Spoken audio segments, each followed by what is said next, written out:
Terima kasih. Acara selanjutnya yaitu sambutan.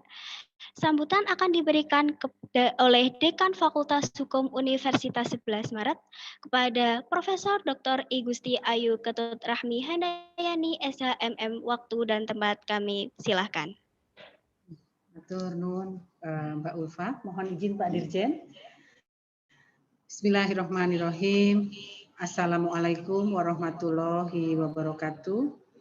Salam sejahtera untuk kita semua. Selamat pagi, selamat siang. Om Swastiastu, Namo Buddhaya, dan salam kebajikan. Yang kita hormati, sama-sama kita hormati dan kita banggakan, Bapak Dirjen Dukcapil Kementerian Dalam Negeri Republik Indonesia, yang kebetulan beliau adalah Ketua Ikatan Alumni Universitas 11 Maret, Bapak Profesor Dr. Haji Zudan Arif Fakrullah SHMH, beserta rombongan di Universitas 11 Maret, khususnya di Fakultas Hukum di ruang sidang 2, Fakultas Hukum UNS, yang sama-sama kita hormati dan kita banggakan Bapak Direktur yang saat ini hadir bersama kita di tengah-tengah kita semua di sini, Bapak Direktur Bina Aparatur, Bapak Andi. Selamat siang Pak Andi. Yang saya hormati dan kita banggakan Bapak Asisten Direktur Vokasi yang telah hadir sejak pagi tadi, Pak Direktur, Pak Asdir, ada Pak Direktur juga. Kemudian Ibu Kabak yang sudah sering datang ke Fakultas Hukum, Ibu Wiwi, Ibu Direktur Sekolah Vokasi D4, Ibu Ketua Prodi, Ibu Dr. Yuli, dan Sekretaris Prodi Ibu Dr. Diana, serta seluruh hadirin yang hadir, baik dosen, tim rombongan Pak Dirjen.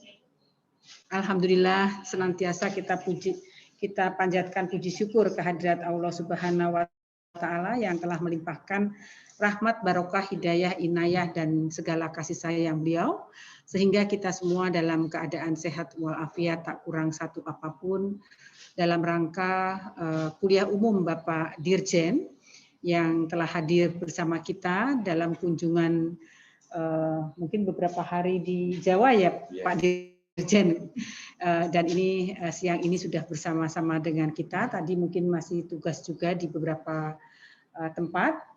Pak Direktur sejak pagi, Pak Dirjen pagi menjelang siang. Ini kalau Pak Direktur sejak sejak malam, sejak kemarin ya sudah kita rapat juga di Vokasi, lalu hari ini kita rapat lanjutan di Fakultas Hukum.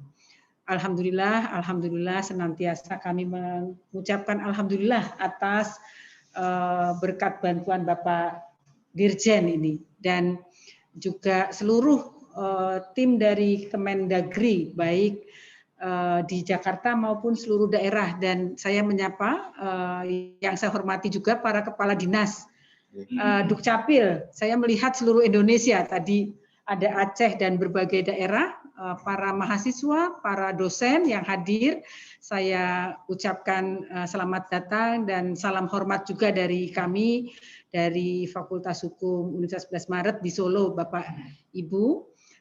Jadi terima kasih kepada Prof. Sudan, Bapak Dirjen yang telah banyak membantu kami, Prodi D4, alhamdulillah kami informasikan juga di kesempatan yang baik ini, Prodi D4 untuk demografi dan pencatatan sipil di UNS ini alhamdulillah telah meraih akreditasi berkat bantuan semua pihak, termasuk Bapak Dirjen yang pada saat itu juga memberikan sambutan langsung di tengah-tengah para asesor dari Badan Akreditasi Nasional Kemenristek Dikti.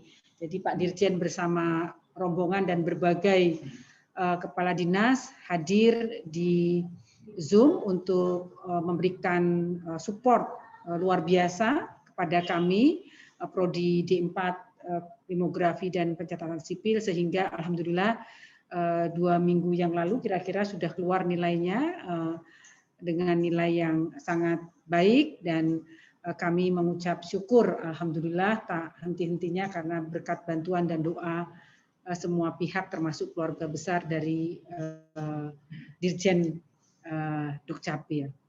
Bapak Ibu yang saya hormati dan adik-adik mahasiswa yang kami banggakan, pada hari ini alhamdulillah untuk kesekian kalinya kami tidak bisa menghitung berapa jumlah sedekah wakaf dari Bapak Dirjen dan Pak Direktur serta Bu Wiwi juga di lapangan dan teman-teman seluruhnya di seluruh Indonesia.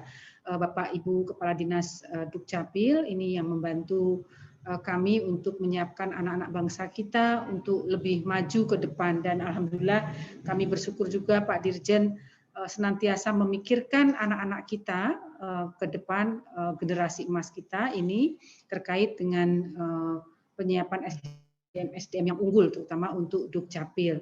Dan kami mengucap syukur alhamdulillah, terima kasih yang setinggi-tingginya, dan hanya Allah yang bisa membalasnya. Sekali lagi Pak Dirjen dan Bapak Ibu, lab untuk Dukcapil juga kami dibantu oleh Kemendagri, sehingga hanya Allah yang bisa membalas seluruh kebaikan, dan semoga Bapak Ibu, Pak Dirjen, semua rombongan, semua keluarga besar Dukcapil di seluruh Indonesia senantiasa sehat di tengah wabah COVID, tetap sehat dan semangat. Amin, amin ya robbal alamin. Pada kesempatan yang mulia ini, Bapak Dirjen juga berkenan untuk memberikan kuliah umum pada kita semua, dan sekali lagi kami mengucapkan terima kasih. Dan tak lupa kami juga mohon maaf Pak Dirjen apabila ada hal-hal yang kurang dalam penerimaan kami, baik di vokasi kemarin di D4 dan hari ini juga di Fakultas Hukum dan juga di Zoom Cloud Meeting. Alhamdulillah kita masih dipertemukan dalam silaturahim yang baik ini. Demikian Pak Dirjen, Bapak Ibu, Pak Direktur, Bu Wiwi, kemudian Bu Kaprodi, Pak Asdir yang bisa kami sampaikan. Kami mohon bimbingan, pencerahan, dan sedekah ilmu yang Prof. Zudan ini luar biasa, sudah terkenal tidak hanya di Indonesia tapi juga di luar negeri. Ini ahli hukum, salah satu ahli hukum Indonesia yang punya kompetensi yang luar biasa. Demikian Prof, Pak Dirjen yang dapat kami sampaikan. Sekali lagi kurangnya kami mohon maaf, lebihnya hanya ada pada Allah Subhanahu wa taala. Terima kasih. Billahi taufik wal hidayah. Assalamualaikum warahmatullahi wabarakatuh. Waalaikumsalam warahmatullahi wabarakatuh. Baik, terima kasih Prof Ayu atas sambutan yang diberikan. Selanjutnya masuk pada acara inti yang akan dibimbing oleh moderator kita, yaitu Mas Faris Anan Fatah. Waktu dan tempat kami silahkan. Oke, baik. Terima kasih Mbak Ulia ya atas waktunya. Saya mulai dulu. Bismillahirrahmanirrahim. Assalamualaikum warahmatullahi wabarakatuh. Selamat siang. Salam sejahtera kita semuanya. Selamat siang Prof. Zudan, Prof. Ayu, Bapak Ibu sekalian, dan teman-teman sekalian ya yang insya Allah hari ini sehat dan selalu bahagia. Seperti itu. Alhamdulillah pada kesempatan siang hari ini kita ditemani oleh salah satu ayah kita, gitu kan, oleh salah satu profesor kita, yaitu Profesor Zudan Arif Fathullah, yang beliaulah yang mendirikan program studi demografi dan pencatatan sipil ini. Alhamdulillah kita diberikan kesempatan untuk sharing-sharing, untuk memberikan sebuah motivasi dan pastinya ilmu serta pengalamannya untuk teman-teman sekalian. Dan hari ini kita akan membahas tema ya berkaitan dengan menyiapkan dan membangun SDM kependudukan dan pencatatan sipil yang profesional. Akan kita sapa terlebih dahulu untuk Prof. Zudan. Selamat siang Prof. Zudan. Apakah sudah tersambung Prof. Zudan? Halo Mas Faris. Baik. Apa kabar Prof. Zudan? Baik, sehat, alhamdulillah sehat. Baik. Mas Faris sehat ya? Nah, alhamdulillah Pak, siap. Nah, baik Pak, alhamdulillah saat ini Pak, apalagi yang terbaru ini angkatan 2020 yang terdiri dari 150 orang dan seluruh Indonesia, ada juga yang dari untuk itu mohon nanti Prof. Zudan bisa memberikan materi dan pengalamannya untuk bekal kita sekalian. Untuk itu, kemudian kami persilahkan untuk menyampaikan kuliah umum pada kesempatan siang hari ini. Terima kasih, Prof. Zudan. Bismillahirrahmanirrahim. Assalamualaikum warahmatullahi wabarakatuh. Waalaikumsalam. Semoga selalu sehat semuanya, rekan-rekan para mahasiswa program Diploma 4, program Demografi dan Pencatatan Sipil. Doa saya selalu untuk Anda semuanya di era pandemi ini tetap sehat, tetap semangat, dan tetap produktif. Wabil khusus untuk Direktur Vokasi dan Pak Asdir, juga Bu Kaprodi, Bu Sekprodi yang hadir, kawan-kawan saya dari Jakarta, Pak Andi, Bu Wiwi, juga teman-teman seluruh Indonesia, para kepala dinas, Dukcapil yang berkesempatan ikut serta. Alhamdulillah ini banyak sekali peserta yang ikut, 412 yang sudah bergabung. Nah, ini merupakan siang yang penuh berkah. Mari kita berdiskusi tentang bagaimana kita mendesain SDM yang akan menjadi awak dari pesawat yang bernama Direktorat Jenderal Dukcapil, kemudian ke provinsinya, kabupaten kotanya, sampai di jajaran yang paling ujung, yang memberikan pelayanan langsung kepada masyarakat. Mengapa saya mengambil tema ini? Menyiapkan dan membangun SDM Dukcapil yang profesional. Ini dilatar belakangi satu fenomena yang betul-betul terjadi, bahwa sampai saat ini kita belum memiliki platform yang bisa dijadikan standar seperti apa kompetensi dasar yang harus dimiliki seseorang untuk masuk ke dalam dunia kerja yang disebut dengan dunia kerja administrasi kependudukan. Selama ini yang berjalan adalah masuk dulu ke dalam dunia kerja itu baru belajar. Hampir tidak ada yang mempersiapkan diri, mematangkan diri, belajar teori, belajar regulasi, belajar strategi, baru masuk dunia implementasi. Jarang sekali hal yang seperti itu. Yang ada adalah masuk dulu di dunia implementasi, baru belajar strateginya, baru belajar regulasinya, baru belajar teorinya. Tidak apa-apa. Ini adalah sebuah proses yang kita lakukan, dan ini ternyata juga bisa menyelesaikan masalah-masalah yang ada. Nah, mudah-mudahan dengan penyiapan SDM yang lebih sistematis, lebih komprehensif, kita bisa bekerja jauh lebih baik, jauh lebih cepat, dan menghasilkan output yang bisa membahagiakan masyarakatnya. Nah, rekan-rekan semuanya, kalau kita mencermati perkembangan yang ada, saat ini terjadi perubahan yang luar biasa cepatnya. Teknologi membawa dunia menjadi terasa sempit. Karena kejadian di United States hari ini, jam ini bisa diketahui hari ini, jam ini juga. Itulah fenomena globalisasi. Kejadian di Tokyo jam sekarang bisa diketahui sekarang juga.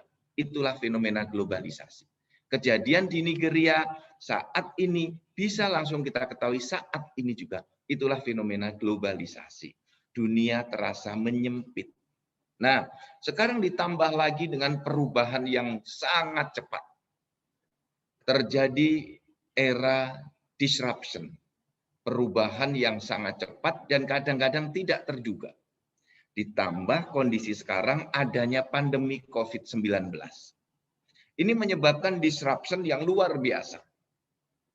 Kemudian fenomena globalisasi membawa implikasi segala sesuatunya terkoneksi. Terhubung satu dengan yang lain. Dengan handphone, dengan gadget, kita sewaktu-waktu terhubung. Dengan video call, kita terhubung dengan orang tua kita. Terhubung dengan kawan-kawan kita di berbagai belahan dunia. Connected.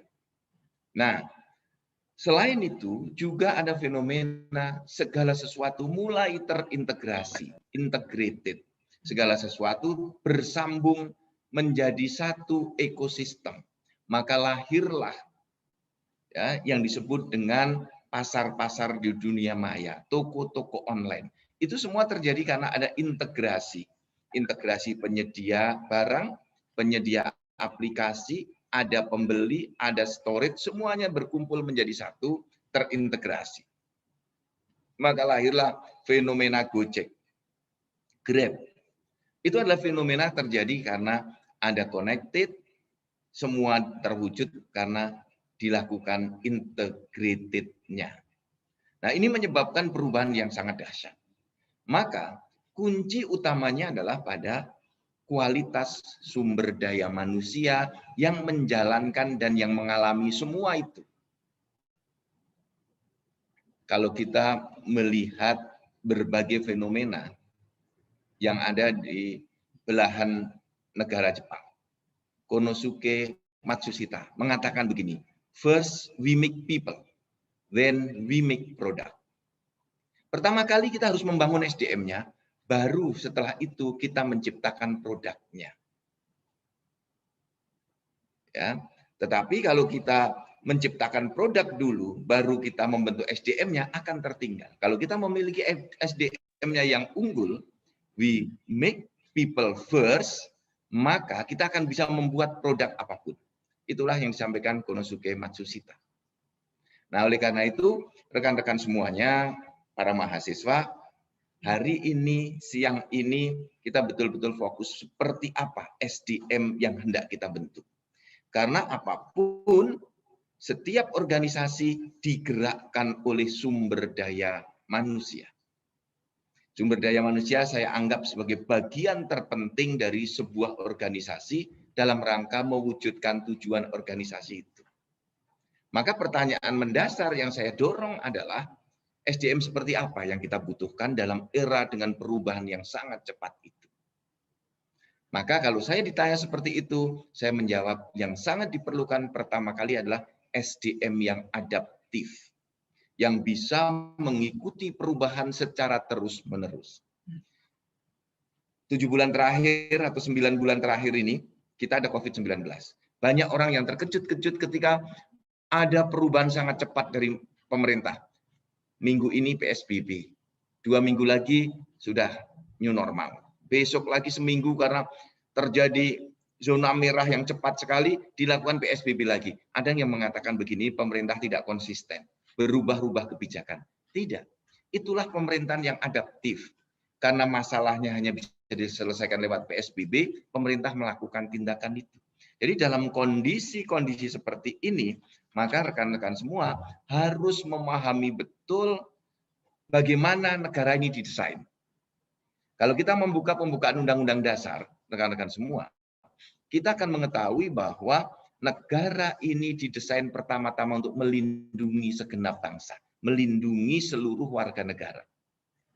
Nah, inilah etos yang harus ditanamkan kepada semua penyelenggara pemerintahan. Negara dibentuk untuk melindungi seluruh isinya, seluruh masyarakatnya. Baru melindungi tumpah darah, melindungi seluruh wilayahnya. Jadi kita membutuhkan SDM yang mampu melindungi segenap bangsa sesuai dengan tupoksi dan tugas masing-masing. Ya, sesuai tupoksinya, tugasnya, kewenangannya. Kalau di dalam dunia adminduk, tugasnya adalah memberi identitas yang pertama-tama. Menerbitkan dokumen kependudukan. Melakukan integrasi data. Nah, inilah yang terus harus dilakukan. Jadi, kita membutuhkan SDM yang adaptif agar tugas negara memberikan perlindungan itu bisa dilakukan terus-menerus. Karena apa? Ketika dalam situasi pandemi seperti ini, hukum tertinggi adalah keselamatan rakyat. Solus populi suprema lex. Inilah yang menjadi etos penyelenggara pemerintahan di dalam bekerja. Nah, oleh karena itu, saya ingin membuka kondisi real kita seperti apa sekarang. Kondisi real kita harus melihat realitas birokrasi. Ya, birokrasi kita itu belum seperti birokrasi yang didambakan oleh masyarakat. Belum juga sebagai birokrasi yang menjadi cita-cita dari negara. Kondisi sekarang birokrasi kita masih banyak yang belum produktif dari aspek budaya kerjanya. organisasinya besar sekali sehingga gajinya kecil karena uangnya digunakan untuk jumlah yang besar. Banyak peraturan perundang-undangnya overlapping satu dengan yang lain. Maka pemerintah menggunakan pendekatan omnibus. Omnibus adalah model pendekatan dalam membentuk undang-undang. Omnibus law artinya undang-undang yang dibentuk dengan pendekatan omni. Omni itu semua. Bis adalah bis. Jadi bis yang bisa memuat semuanya. Nah, ini pendekatannya adalah multi entry. Banyak topik, banyak hal dimasukkan ke dalam satu undang-undang. Kemudian SDM aparatur kita itu kurang kompeten, kurang adaptif. Selain itu juga ada kewenangan-kewenangan yang tumpang tindih, kewenangan pusat, kewenangan provinsi, kewenangan kabupaten kota, kewenangan antar pejabat, sehingga pelayanan publik kita tidak bagus. Lambat, ada pungli, ada calo, ya berbelit-belit. Ini terjadi karena apa? Karena pola pikir. Kita harus memberantas betul pola pikir yang ada di jajaran birokrasi. Kalau bisa dipersulit, mengapa dipermudah? Itu harus diberantas habis. Mindset, orientasi pada hasil, itu harus kita dorong. Nah, apa yang diperlukan adalah agile birokrasi. Jadi birokrasi yang lincah, birokrasi yang adaptif, birokrasi yang tangguh. Jadi kalau saya mengatakan dengan agile birokrasi, itu realitas birokrasi sekarang, kemudian harapan kita membentuk agile birokrasi. Nah, kondisi yang diharapkan adalah bagaimana pemerintahan itu bisa efektif, bisa efisien. Duitnya sedikit, hasilnya banyak. Pekerjanya sedikit, kualitas hasilnya bagus. Tentu saja ini membutuhkan pemerintahan terbuka, pemerintahan transparan berbasis IT. Sehingga layanan-layanan online itu bisa mudah dilakukan. Pendaftaran segala sesuatu tidak perlu ketemu tatap muka. Bisa dengan online. Nah, di sini juga membutuhkan yang namanya partisipatif governance. Pemerintahan yang partisipatif. Bagaimana masyarakat bisa ikut serta dalam pengambilan keputusan. Nah, yang terakhir, kita memerlukan yang namanya sumber daya manusia, ASN, civil servant yang kompeten. Nah, nanti kita buka yang kompeten itu yang seperti apa. Nah, pekerjaan adminduk sekarang. Kita masuk. Kita ingin mendesain sumber daya manusia. Seperti apa yang dibutuhkan. Oleh karena itu kita harus tahu pekerjaan kita. Jadi produknya seperti apa, membutuhkan SDM seperti apa, sehingga SDM ini nanti bisa mendesain produk-produk itu menjadi lebih unggul. Dari proses maupun sampai dengan ke hasilnya. Pekerjaan administrasi kependudukan adalah pekerjaan yang sangat bersifat filosofis. Karena filosofinya adalah untuk melindungi segenap bangsa. Untuk membangun peradaban baru. Berbagai negara yang administrasi kependudukannya tertib, mudah membangun dirinya menjadi bangsa-bangsa yang maju. Amerika Serikat, Turki, kemudian Jepang, Korea Selatan, Estonia. Administrasi kependudukannya rapi sekali. Maka mereka bertumbuh dengan sangat cepat karena basis data masyarakatnya sudah lengkap. Nah, dalam dunia administrasi kependudukan, ada dua pekerjaan besar kita, yaitu di bidang pencatatan peristiwa penting dan peristiwa kependudukan.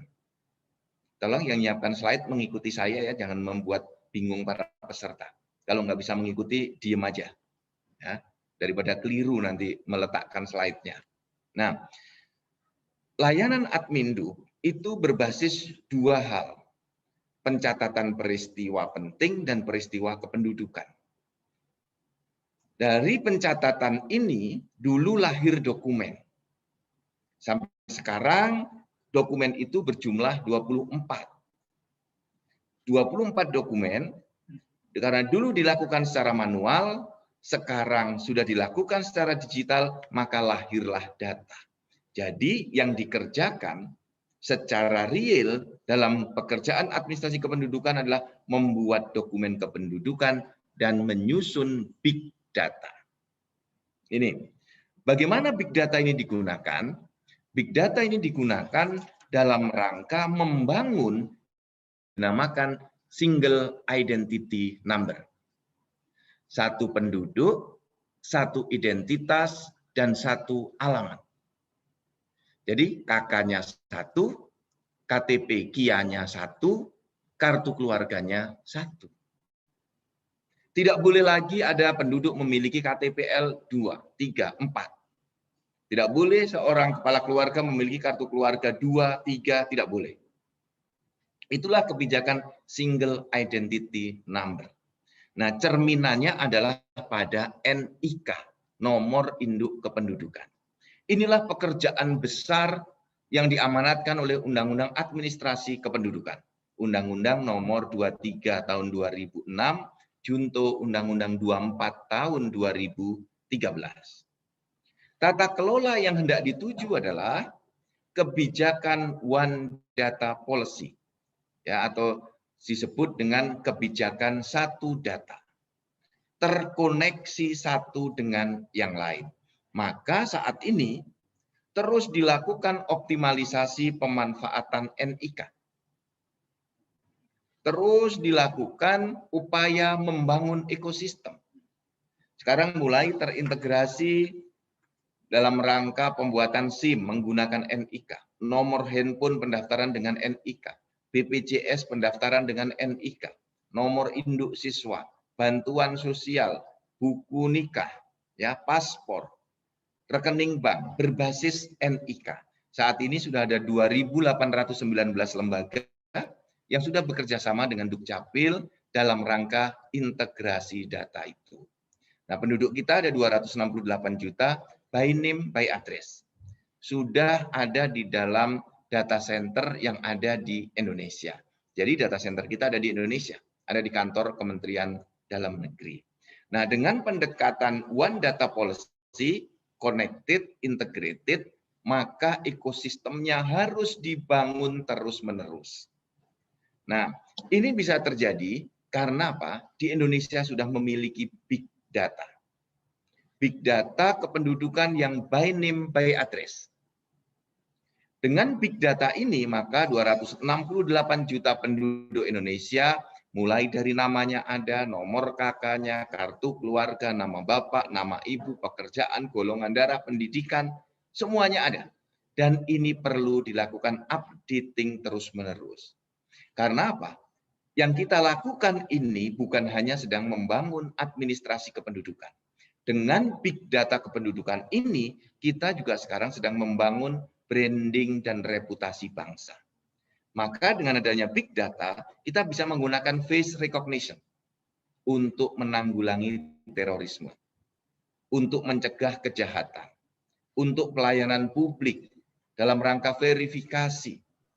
Bisa orangnya tidak perlu datang, dengan FR sudah bisa dilakukan satu penentuan bahwa nasabahnya benar. Itulah teknologi FR yang terus kita kembangkan sehingga kita bisa membangun peradaban baru. Para mahasiswa, saya minta untuk terus mengedepankan perilaku baik, tindak tanduk yang baik. Mengapa? Karena sekarang di semua tempat ada CCTV.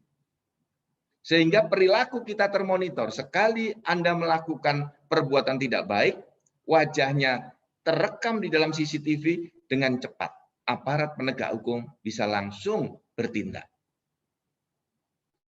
Privacy berkurang, ya. Salah satu kelemahan terbangunnya big data, terbangunnya smart city di berbagai negara, China, Korea, Jepang, ya, Estonia, di Turki, itu memang privasinya sedikit berkurang.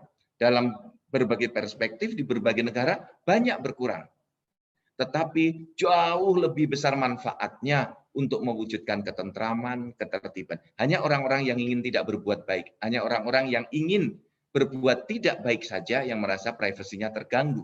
Dengan dibangunnya smart city, AI, big data, face recognition, hanya orang-orang yang berniat jahat, yang ada mens rea di dalam hatinya, kemudian diwujudkan melalui tindakan yang merasa tidak nyaman dengan perkembangan big data ini. Nah, dengan semua perspektif yang saya sampaikan tadi, pekerjaan Dukcapil itu apa saja, maka karakter SDM Adminduk yang dibutuhkan seperti apa?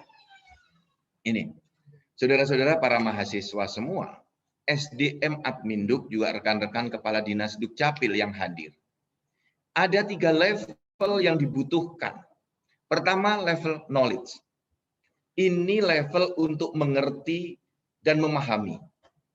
Memahami teori, memahami regulasi, memahami konsepsi, diawali dengan mengerti dan memahami dulu.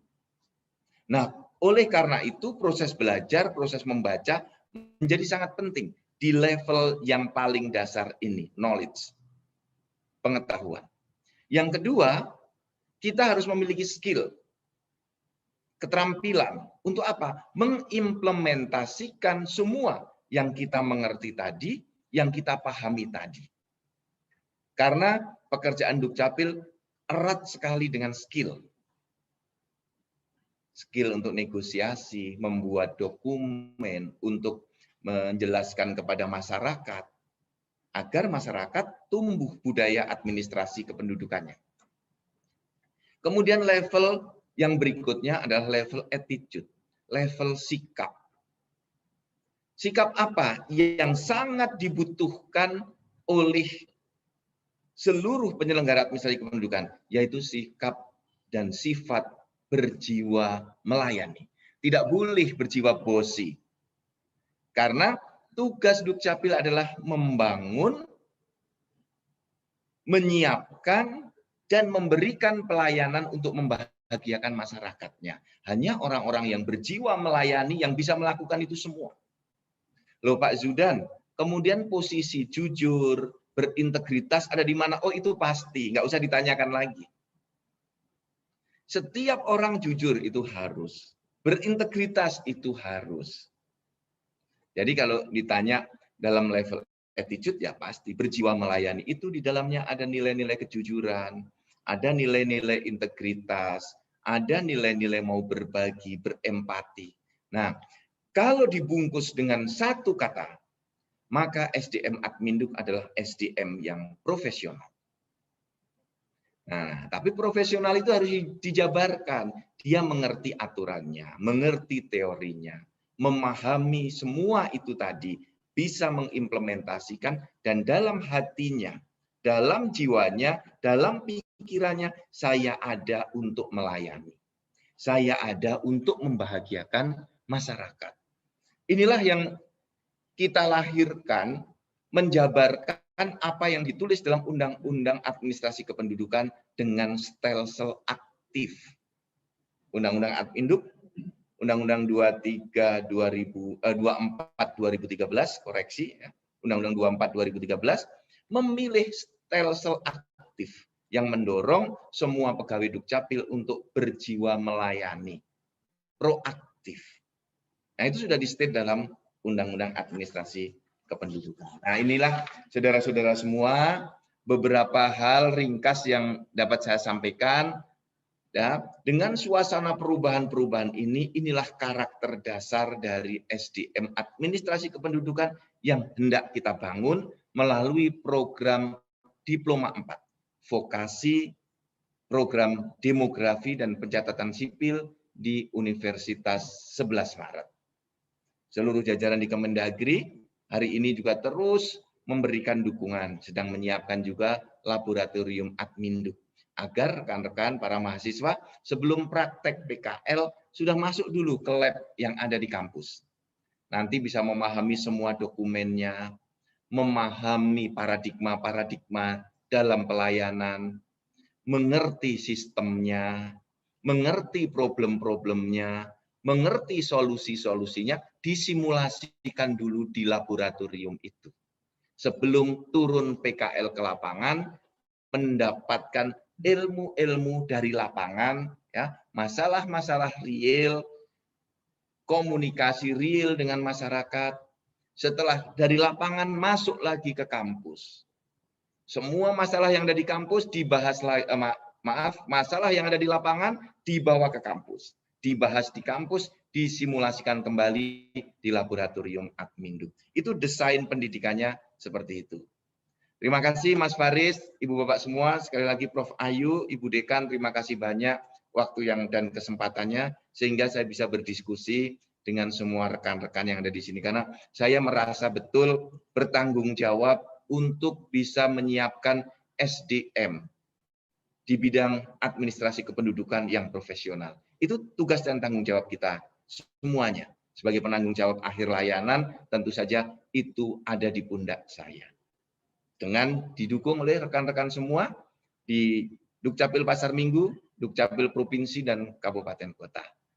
Demikian dari saya, Mas Faris. Terima kasih. Kalau ada yang mau didiskusikan, saya buka waktu seluas-luasnya. Assalamualaikum warahmatullahi wabarakatuh. Waalaikumsalam warahmatullahi wabarakatuh.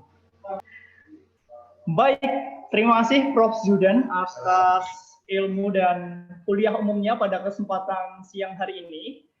Atas ilmunya yang tadi sudah disampaikan mengenai konsep membangun sumber daya manusia ya berkaitan dengan administrasi kependudukan nantinya ke depannya, bagaimana berbicara tentang big data, single identity number, seperti apa sistemnya, keamanannya, regulasinya seperti apa, dan terakhir berbicara tentang 3 unsur sumber daya manusia, yaitu knowledge, skill, dan pastinya attitude.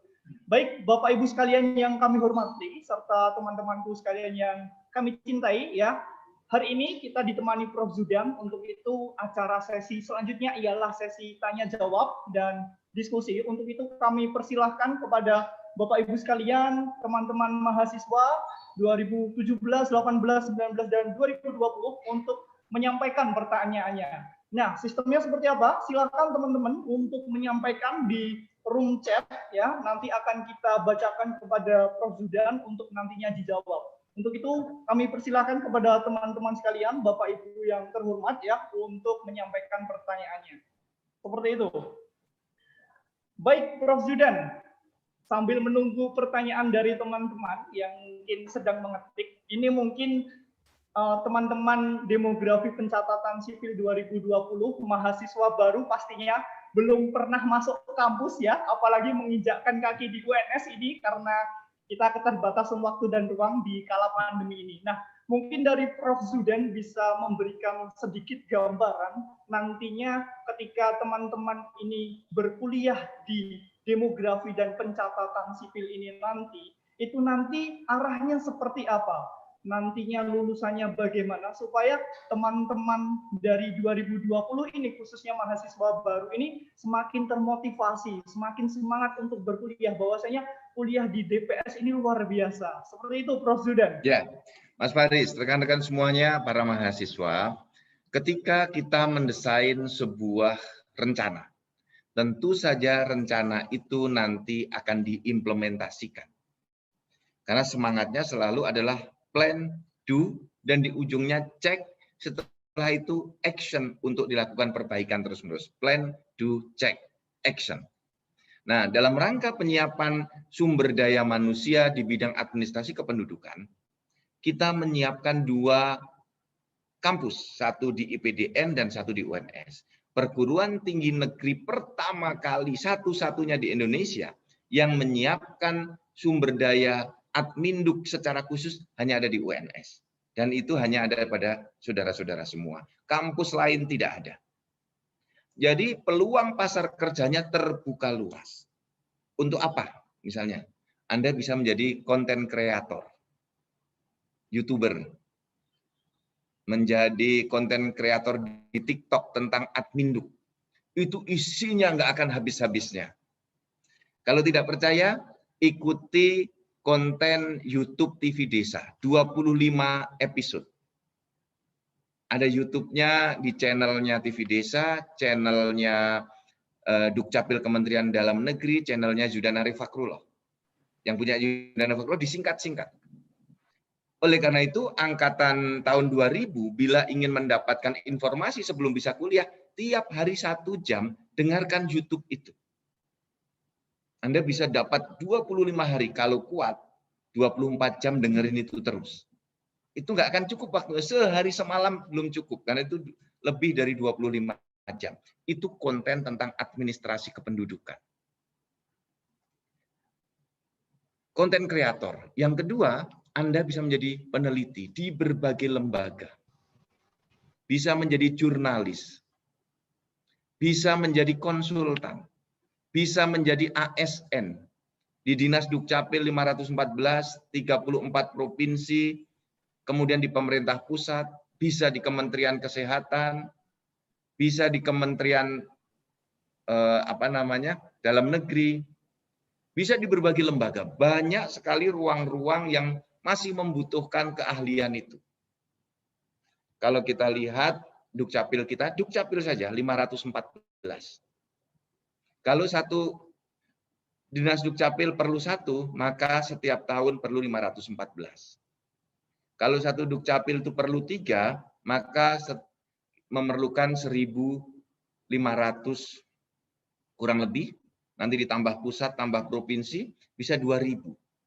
Nah, kelulusan kita per tahun 150. Berarti akan baru terisi 10 tahun kemudian. Itu baru 1 titik. Nah, oleh karena itu yang dibutuhkan adalah ketangguhan teman-teman untuk menjadi yang terbaik. Sehingga semua orang nanti akan mencari teman-teman. Dibutuhkan di banyak tempat. Nah, oleh karena itu dibutuhkan dari kita semua bagaimana agar semua yang lulus itu memenuhi, kalau ingin jadi PNS harus memenuhi syarat sebagai PNS terlebih dahulu. Ya, harus memiliki karakter-karakter untuk lulus di dalam semua tesnya terlebih dahulu. Ini.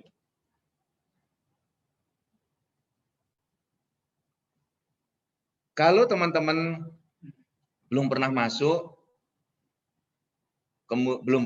ke kampus UNS, masih belajar daring semuanya, maka saya sarankan untuk bisa memperkaya diri, memperkaya pengetahuannya, membuat kaya pikiran kita dengan membuka yang ada di dalam berbagai dunia maya.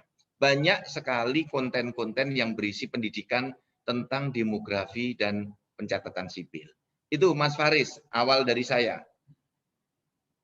Baik, Prof. Zudan, terima kasih atas penjelasannya. Jadi semakin memantapkan kita sebagai mahasiswa ya, teman-teman sekalian, bahwasanya memang kesempatan itu terbuka lebar. Hanya saja tinggal dari kita seperti apa dan bagaimana. Dan ini adalah saatnya memantaskan diri. Begitu nggih, Prof. Zudan, untuk menjadi betul. Seorang sumber daya manusia yang luar biasa. Prof. Zudan, ini ada saudara kita dari Aceh Tamiang, ya. Ada saran ini, Prof. Zudan, boleh saya bacakan? Silahkan. Oke, saran Prof untuk mempercepat pembangunan SDM Adminduk yang profesional bisa juga dipercepat dengan membangun sistem pembinaan dan pengembangan SDM berbasis kompetensi. Langkah pertama dengan merumuskan dan menetapkan standar kompetensi untuk semua jenjang, level dan jenis pekerjaan di lingkungan Dukcapil pusat sampai daerah. Selanjutnya kita membahas diklat berbasis kompetensi, lalu uji kompetensi, sertifikasi kompetensi, badan diklat Kemendagri. Nah, kemudian termasuk membentuk unit khusus lembaga sertifikasi profesi Pemda, LSP Pemda. Langkah ini bisa mempercepat pemenuhan kebutuhan SDM Dukcapil yang profesional. Itu saran dari Bapak Seprianto dari Aceh Tamiang, Prof. Zudan. Ya. Saya kira itu ide yang bagus dan sekarang bertahap terus kita lakukan bersama BPSDM Kementerian Dalam Negeri. Ini terus kita membangun bersama lembaga sertifikasi profesi dengan pelatihan-pelatihan yang ada di Dukcapil bersama Badan Pengembangan Sumber Daya Manusia. Tentu saja ini terus kita lakukan, Pak Seprianto. Terima kasih masukannya. Oke, baik. Selanjutnya ini juga ada dari Dukcapil Kabupaten Ogan Ilir. Mohon Prof agar KKL mahasiswa D4 Demografi Pencatatan Sipil dapat didistribusikan ke kabupaten kota di luar Jawa supaya menjadi inspirasi bagi jajaran Dukcapil. Seperti apa nih Bu Prof? Wah, bagus ini permintaan dari luar Jawa ini. Tinggal Bu Prof Ayu, Pak Santoso, Pak Direktur Vokasi, Pak Asdir, nanti Bu Yuli, Bu Diana, monggo didesain. Bisa diuji coba ini Bu. Ada yang dikirim ke Maluku, gitu kan? Ada yang dikirim ke Kapuas, ada yang dikirim ke misalnya di mana yang jaringannya sedang mati itu Maibrat. Wah, itu jauh itu, menarik itu. Nah, Kalau ada mahasiswa yang siap untuk dikirim ke sana, tadi Pak Asdir menyampaikan hubungi sekolah vokasi. Nah, nanti Pemdanya yang juga siap menerima, hubungi Pak Andi, Direktur Bina Aparatur. Kita fasilitasi nanti. Terima kasih masukannya dari Kabupaten Ogan Ilir. Menarik, menarik. Luar biasa ini. Responnya bagus sekali. Oke, ya jadi nanti ke depan kita bisa magang ataupun kuliah praktek sampai ke Papua, Kalimantan, Aceh ya, Bro. Iya, betul. Luar biasa. Semangat teman-teman. Oke, baik. Ini ada pertanyaan dari mahasiswa, Prof. Saya bacakan ya, dari Resananda, Demografi Pencatatan Sipil tahun 2019. Izin bertanya, Prof, dengan dikeluarkannya Undang-Undang Nomor 24 tahun 2013 tentang perubahan atas Undang-Undang Nomor 23 tahun 2006 tentang administrasi kependudukan, yang mana di dalam undang-undang tersebut menganut sistem stelsel aktif. Nah, sedangkan di Undang-Undang Adminduk yang lama menganut stelsel pasif. Pertanyaan saya, apakah kelebihan dan kekurangan dari kedua undang-undang tersebut, Prof? Terima kasih. Ya, dari perspektif kebijakan publik, setiap undang-undang selalu unggul pada zamannya. Setiap aturan selalu cocok pada zamannya. Nah, Undang-Undang Adminduk itu diundangkan tahun 2006. Ketika suasananya itu suasana di mana seolah-olah pemerintah itu adalah big boss. Sehingga semua rakyat harus datang. Semua masyarakat yang butuh itu datang. Kalau saya wadai dengan satu kalimat, bahwa layanan Dukcapil adalah layanan yang monopolistik.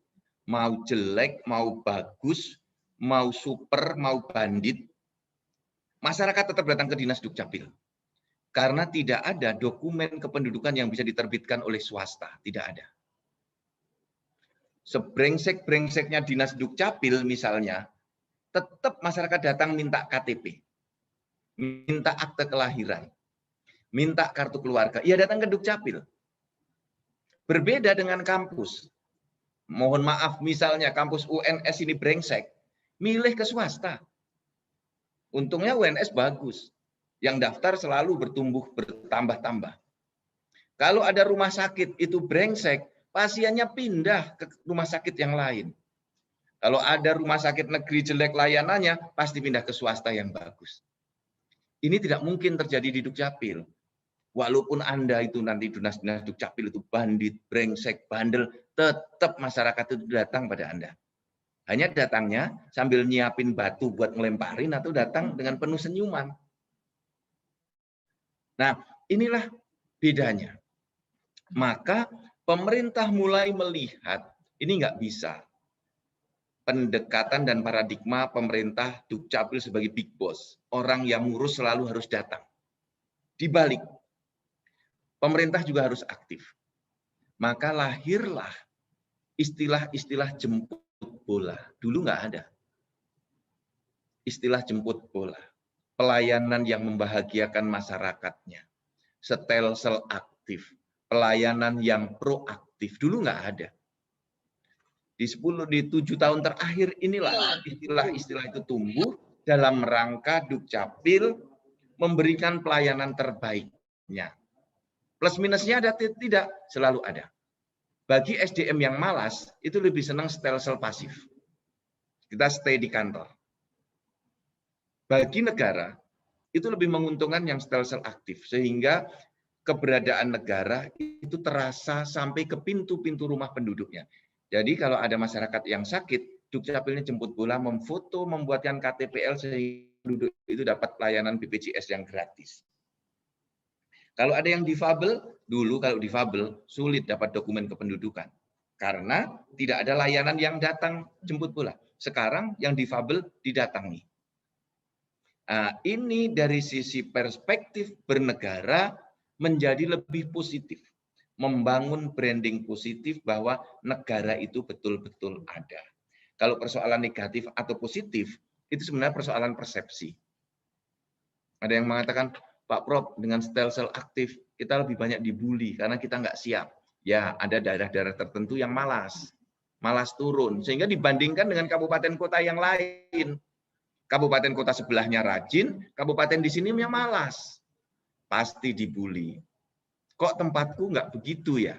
Nah ini, jadi teman-teman kita perlu standar yang sama mengimplementasikan stelsel aktif. Dalam pandangan saya, stelsel aktif itu lebih banyak menguntungkan masyarakatnya. Itu Mas Faris. Masih ada lagi nggak?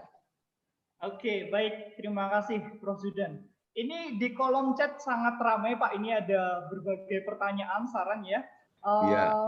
Boleh kita lanjutkan ya, Pak, untuk pertanyaan selanjutnya? Oke, ini ada pertanyaan dari mahasiswa. Ini pertanyaan yang menarik dari Saudara Iqbal Adi Handoko.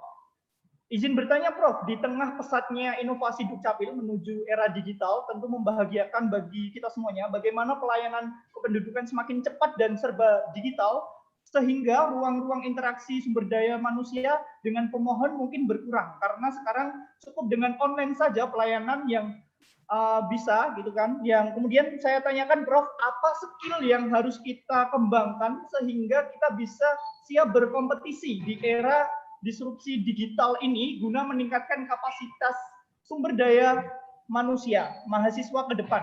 Mungkin ini lebih kepada apa yang harus kita siapkan, Prof, ini sebagai mahasiswa kayak gitu. Benar. Saya tertantang betul dengan pertanyaan ini. Apa yang harus disiapkan? Pertama-tama, untuk menghadapi perubahan yang dahsyat ini, yang harus disiapkan pertama kali adalah kesiapan hati kita. Kesiapan kita untuk hijrah. Hijrah menuju pelayanan yang sepi di kantor kita. Ini. Jadi kita hijrah menuju kesepian. Loh kok bisa Pak Dirjen? Ya, desain kita ke depan, Dukcapil adalah kantor yang sepi tetapi pelayanannya selesai. Mengapa sepi? Karena orang tidak akan lagi datang ke dinas Dukcapil. Tidak akan ada lagi tatap muka. Karena semua diurus lewat layanan online. Saat ini yang belum bisa online, itu hanya pembuatan KTP elektronik. Secara desain. Kalau ada kabupaten yang belum bisa, itu hanya kabupaten itu yang belum bisa. Karena ada kesulitan jaringan atau kesulitan SDM.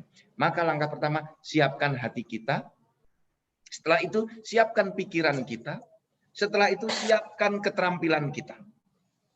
Keterampilan yang sangat diperlukan adalah keterampilan untuk merubah segala sesuatu yang tadinya analog, manual, menuju digital. Sehingga kita harus terbiasa main gadget, main IT, bermain big data, bermain artificial intelligence. AI.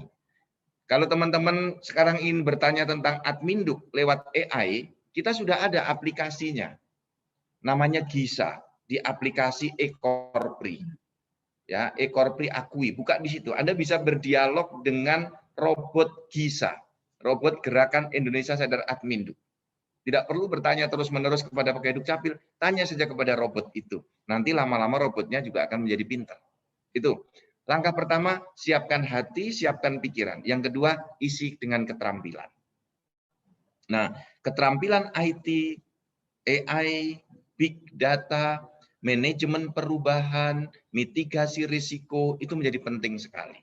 Karena banyak sekali risiko-risiko operasional dalam pelayanan Dukcapil. Dan yang terakhir, kita harus selalu membangun jejaring, networking, kerjasama dengan berbagai pihak.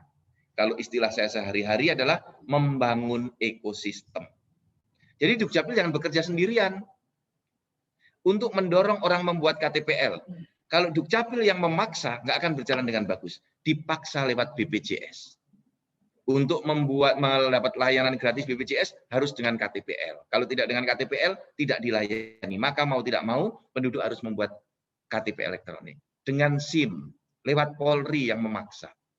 Dengan rekening bank, transaksi di perbankan, harus dengan KTPL. Maka langkah pentingnya adalah bangun ekosistem. Termasuk untuk membuat akte kelahiran, bangun ekosistem lewat dinas pendidikan. Untuk masuk SD harus punya akte kelahiran. Masuk TK harus punya akte kelahiran. Loh, Pak Zudan, itu kan hak asasi manusia, tidak boleh dihambat-hambat. Oke, kalau belum punya, saat masuk harus wajib langsung mengurus. Sehingga 2 bulan di sekolah itu akte kelahirannya sudah punya. Nah, ini semangat membangun ekosistem. Seperti itu, Mas Faris. Iya, baik. Terima kasih Prof. Zudan penjelasannya ya. Jadi semoga teman-teman bisa tercerahkan untuk mengupgrade skill-nya seperti apa dan mempersiapkan diri dengan sebaik-baiknya. Nah, kita lanjut Prof untuk pertanyaan selanjutnya. Ini ada beberapa pertanyaan dan saran. Saya jadikan satu ya supaya lebih mudah untuk dicerna, dari Mbak Intan, Mas Irham, kemudian dari Kabupaten Inhil Riau dan sebagainya. Prof Zudan, ini izin bertanya, apakah bisa nantinya anak daerah dari masing-masing daerah, katakanlah dari luar Jawa dan maupun daerah terpencil lainnya, bisa mendapatkan jatah khusus ataupun difasilitasi untuk bisa berkuliah di D4 ini, di UNS ini? Itu pertanyaan pertama, Prof. Kemudian yang kedua berkaitan dengan studi lanjutan. Nah, ini dia yang ditanyakan teman-teman utamanya untuk 2017 yang ingin lulus ini, karena mungkin beberapa ingin lebih mengupgrade skill-nya lagi, memperdalam ilmunya lagi. Apakah ada studi lanjutan khusus untuk D4 nanti, ataupun dari Profesor Zudan sendiri memberikan rekomendasi itu baiknya di mana, seperti apa, supaya teman-teman ini nanti bisa setidaknya sejajar dengan Prof Zudan. Wah, insya Allah itu.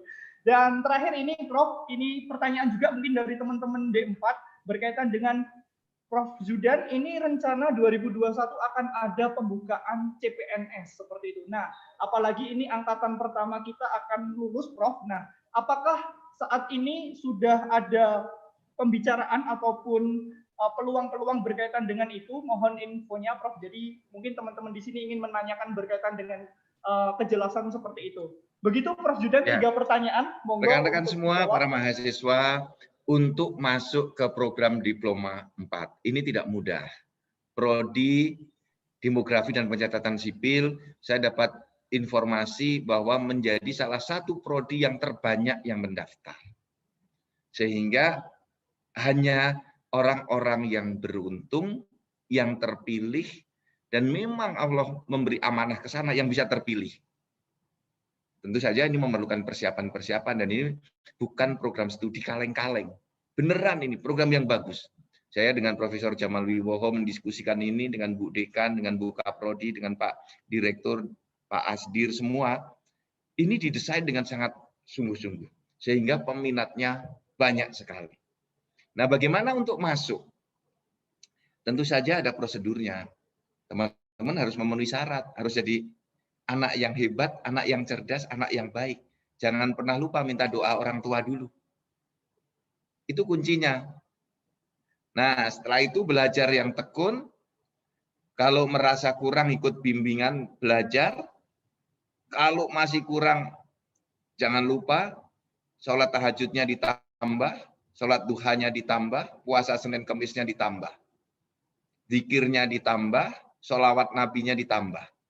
Nah, setelah itu upaya maksimal, setelah itu kita berserah diri kepada Allah Subhanahu wa taala. Itu program yang selalu kita dorong agar mahasiswa bergerak dengan penuh keteguhan hati. Itu program yang pertama. Program yang kedua adalah kerjasama antara daerah dengan UNS. Nanti bisa ada program kerjasama untuk daerah-daerah tertentu sebagai bentuk affirmative policy dan affirmative action. Nah, ini program masuknya. Sekarang setelah lulus bagaimana? Setelah lulus kalau mau melanjutkan S2, bisa melanjutkan di S2 Hukum, di S2 Pemerintahan, di S2 Ilmu Politik, ya, di S2 Demografi, ya, itu terbuka luas. Silakan, karena program Diploma 4 bisa melanjutkan ke program S2 atau nanti masuk program apa Pak Asdi, spesialis 1 ya, untuk magister terapan ya, namanya magister terapan. Sehingga teman-teman kepala dinas, kepala eselon 3 di Dinas Dukcapil nanti bisa mengambil magister terapan kependudukan dan pencatatan sipil. Jadi program kita terbuka luas. Nah, bagaimana kalau untuk mau masuk menjadi pegawai? Tentu saja kita sudah menyiapkan formasinya. Nah, tergantung nih bukaan formasinya teman-teman sudah lulus atau belum. Kalau lulusnya di Agustus, bukaan formasinya di bulan April tentu saja nggak bisa masuk. Itu berarti yang lulus di 2021 mulai masuk di 2022. Karena biasanya pendaftaran CPNS itu di bulan April. Karena prosesnya panjang agar selesai di tahun anggaran 2021. Ya, nanti akan beruntung juga kalau nanti bukanya program studinya itu, pembukaan CPNS-nya di bulan Oktober. Teman-teman yang lulus di bulan Agustus, nah bisa mendaftar. Nah, syukur-syukur ada yang 3,5 tahun lulus di bulan Desember ya, atau di Februari, lulus di Januari Februari bisa. Mudah-mudahan semua bisa berjalan sesuai dengan rencana kita. Itu Mas Faris, kalau masih ada mungkin bisa 2 pertanyaan lagi. Ayo, baik. Terima kasih Prof. Zudan tadi atas jawabannya ya. Semoga teman-teman tercerahkan dan semakin bersemangat untuk mempersiapkan diri, utamanya untuk mahasiswa tingkat akhir. Nah, yuk siap-siap kita kejar supaya awal tahun bisa lulus ini. Nah, kemudian ada beberapa saran juga Prof dari saudara-saudara kita di daerah juga dan pertanyaan saya bacakan. Yang pertama dari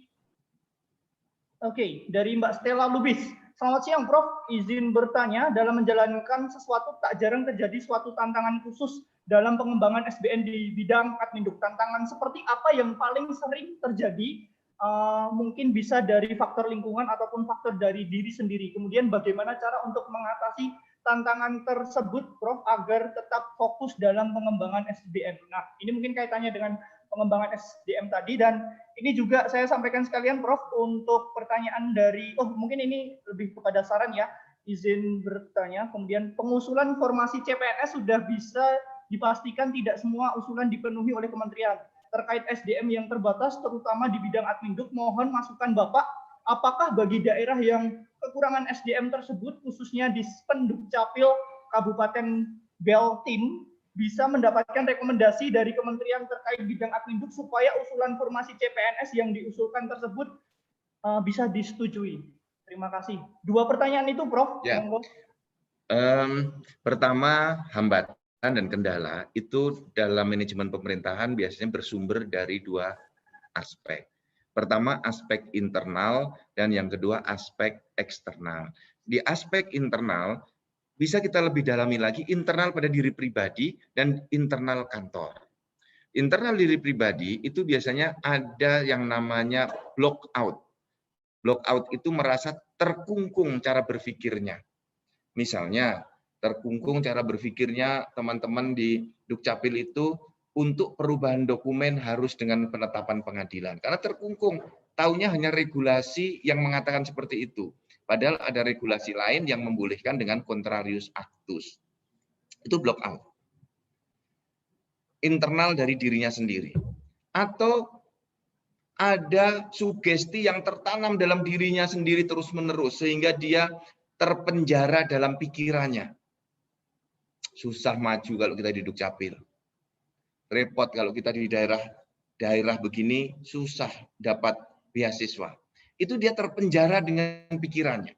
Padahal dengan era seperti sekarang, kita bisa berselancar kemanapun. Daerah tidak menjadi terlalu penting ketika ada wifi, ada jaringan, ya kita bisa berhubung dengan dunia luar. Nah, penjara pribadi itulah yang sering menjadi hambatan internal masing-masing individu. Setelah itu internalnya di lingkungan kantor. Pertama-tama dalam lingkungan kantor itu harus rukun terlebih dahulu. Dan terbangun suasana gembira ketika kita masuk kantor. Harus diciptakan kantor seperti rumah kita yang kedua. Rumah yang penuh kegembiraan. Rumah yang menyenangkan. Sehingga ke kantor itu senang, berangkat itu senang, pulang dari kantor juga senang. Jadi isinya pegawai Dukcapil itu bersenang-senang. Berangkat ke kantor senang, pulang ke rumah juga senang. Nah, itu harus diciptakan. Kalau itu bisa kita atasi, maka 2 hambatan internal itu bisa kita selesaikan. Sekarang kita hadapi bersama hambatan eksternal. Hambatan eksternal ini banyak sekali. Misalnya, kita kecewa dengan sistem yang berlaku. Sistem yang berlaku seperti apa? Sistem yang berlaku misalnya di Dukcapil itu memiliki 2 atasan. 1 kepala daerah, 1 menteri dalam negeri. Dia protes. Kenapa nggak satu atasan saja ikut pusat sehingga tunjangan kinerjanya besar? Nah, itu pikiran daerah-daerah yang tunjangannya kecil. Tapi kalau DKI Jakarta mengatakan nggak mau saya ikut pusat. Sudah saya ikut DKI Jakarta, tunjangan DKI jauh lebih besar. Jadi, hambatan eksternal ini perlu disikapi dengan bijaksana, dengan cara penuh rasa syukur, bersyukur. Jangan membandingkan, kecuali untuk membandingkan hal-hal yang baik. Oh, di sana baik, mari kita lakukan untuk mewujudkan kebaikan itu. Kemudian hambatan yang berasal dari masyarakat. Masyarakat yang belum paham admindu. Datang, persyaratan belum lengkap, minta dokumen selesai juga hari itu. Dia marah-marah. Kalau ada pemohon marah, pasti yang disalahkan tetap Dinas Dukcapil dulu. Nah, ini yang harus kita pahami. Maka di kantor itu harus ada petugas yang menjelaskan. Sebelum masuk kantor, dia harus disiapkan dulu. Kalau dokumen Anda belum lengkap, pulang dulu. Jadi sudah difilter di depan. Jangan sampai masuk kantor, dia sudah antri panjang, ternyata dokumennya kurang, dia harus balik lagi. Jadi sebelum antri panjang, sudah harus diverifikasi di depan. Jadi hal-hal eksternal, contoh-contoh nyata seperti itu. Belum lagi nanti ada persoalan-persoalan politik seperti pilkada. Ya, Dukcapil sangat urgent dalam pilkada, karena untuk nyoblos pilkada harus punya KTPL. Nah, sekarang ada dinas Dukcapil tertentu yang KTPL-nya dikuasai oleh pihak-pihak yang ingin menang pilkada. Sehingga KTP-nya hanya diberikan kepada calon-calon pendukungnya. Saya membaca di media tadi. Nah, ini tidak boleh terjadi. Karena dokumen kependudukan adalah bagian dari hak asasi manusia di dalam kategori pemberian identitas. Saya kira demikian, Mas Faris, rekan-rekan semuanya. Oke, kurang lebih 1,5 jam kita bersama. Oke. Siap. Mudah-mudahan bermanfaat. Mudah-mudahan bisa membangun dignity, kebanggaan, membangun chemistry antara kita semuanya. Terima kasih. Selamat sore. Assalamualaikum warahmatullahi wabarakatuh. Mohon maaf lahir dan batin. Waalaikumsalam warahmatullahi wabarakatuh. Sekali lagi kami ucapkan terima kasih kepada Prof. Zudan Arif Abdullah yang menyempatkan waktunya siang hari ini untuk berdiskusi dengan kita semuanya.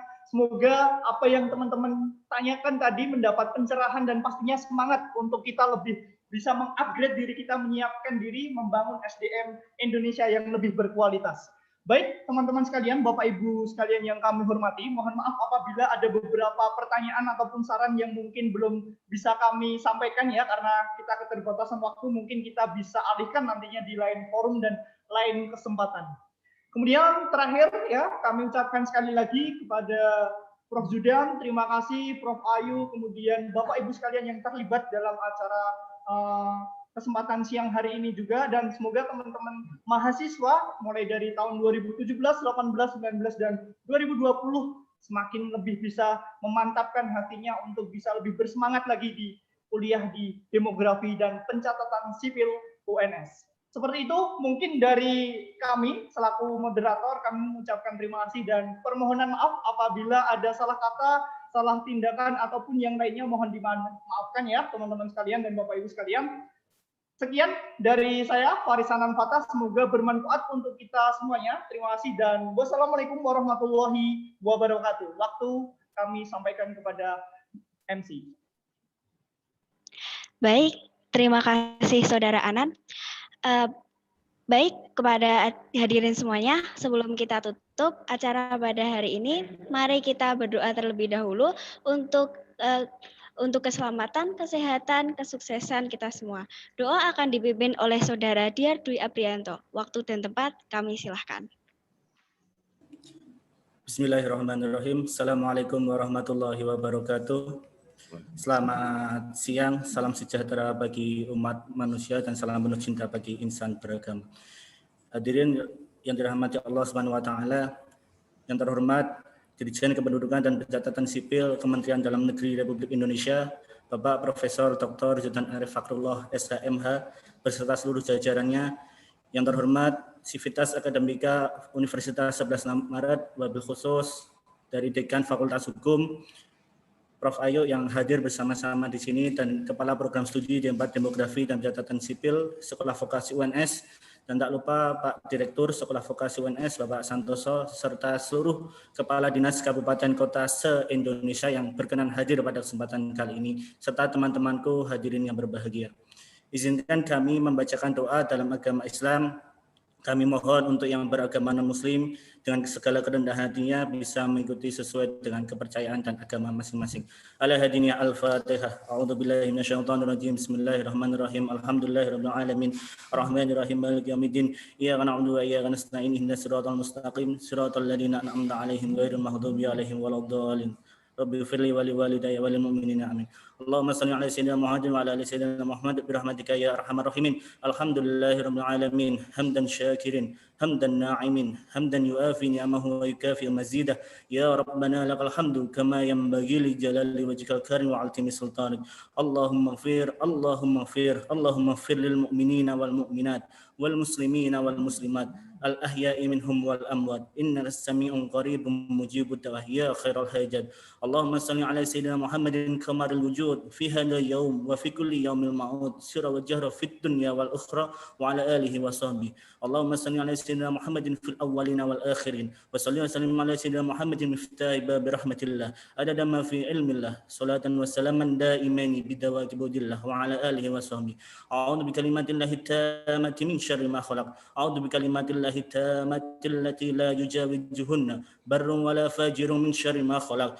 Wa dara'a wa bara'a min syarri ma minas sama' wa min syarri ya'ruju fiha wa min syarri ma dara'a fil ard wa min syarri yakhruju minha wa min syarri fitanil laili wan nahar wa min syarri kulli tarikin ila tarikan yatruku bi khairi ya rahman ya rahman ya rahim.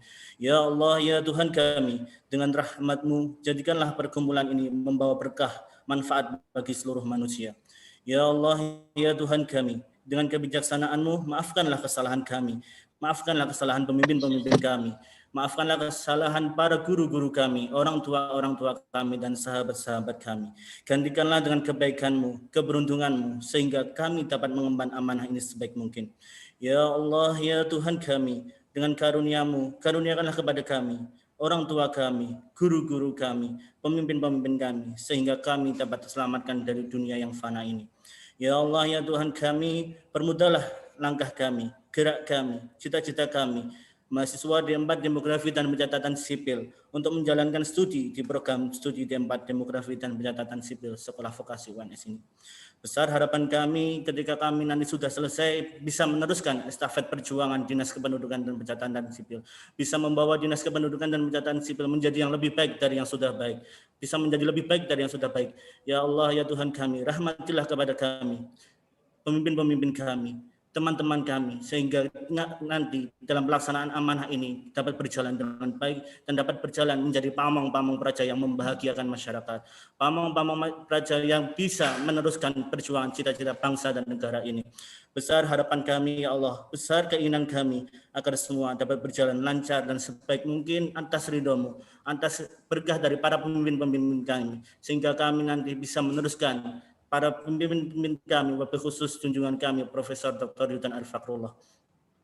Ya Allah, ya Tuhan kami, kabulkanlah doa-doa kami, doa-doa pemimpin kami, dan doa-doa orang tua kami, serta seluruh keluarga dan umat Islam, serta bangsa dan negara ini. Selamatkanlah ya Allah menjadi negeri yang baldatun thayyibatun wa rabbun ghafur. Selamatkanlah kami dari COVID-19 ini ya Allah. Selamatkanlah kami dari segala pandemi ini ya Allah. Lindungilah dan berikanlah kesehatan. Allahumma salli wa sallim wa barik ala sayyidina Muhammadin tibbil qulubi wa dawaiha wa afiyati abadani wa shifaiha wa nuril absari wa diyaiha wa ala alihi wa sahbihi. La ilaha illa anta subhanaka inni kuntu minadh dhalimin. La ilaha illa anta subhanaka inni kuntu minadh dhalimin. La ilaha illa anta subhanaka inni kuntu minadh dhalimin. Rabbana ya Rabbana atina fid dunya hasanatan wa fil akhirati hasanatan wa qina adzabannar wa qina adzabannar wa qina adzabannar. Wa sallallahu ala sayyidina wa syafi'ina wa habibina wa tabibina wa maulana Muhammadin walhamdulillahi rabbil alamin bi jahin nabi wa man yuhibbun nabi bisiril Fatihah. Amin ya rabbal alamin. Semoga Allah Subhanahu wa taala mengabulkan doa kita semua, doa kami semua, doa para pemimpin-pemimpin, wabil khusus kepada teman-teman. Semoga termasuk kami yang hadir di sini setelah lulus ini bisa meneruskan estafet perjuangan di Dinas Kependudukan dan Pencatatan Sipil untuk menjadi yang lebih baik dari yang sudah baik. Mungkin itu dari saya, kurang lebihnya mohon maaf. Billahi taufiq wal hidayah wa ridha wal inayah wallahu muwaffiq illa ahwamit thoriq nur wal qalami wa ma yasturun. Assalamualaikum warahmatullahi wabarakatuh. Waalaikumsalam warahmatullahi wabarakatuh. Waalaikumsalam warahmatullahi wabarakatuh. Terima kasih Saudara Diar. Alhamdulillah kita telah sampai di penghujung acara. Terima kasih banyak kepada narasumber serta seluruh partisipan yang telah hadir pada acara dari awal hingga akhir ini. Semoga ilmu yang didapatkan hari ini dapat bermanfaat di kehidupan kita sehari-hari. Akhir kata, saya selaku Master of Ceremony pada acara kuliah umum hari ini pamit undur diri. Mohon maaf bila terdapat banyak kesalahan. Wassalamualaikum warahmatullahi wabarakatuh. Waalaikumsalam warahmatullahi wabarakatuh.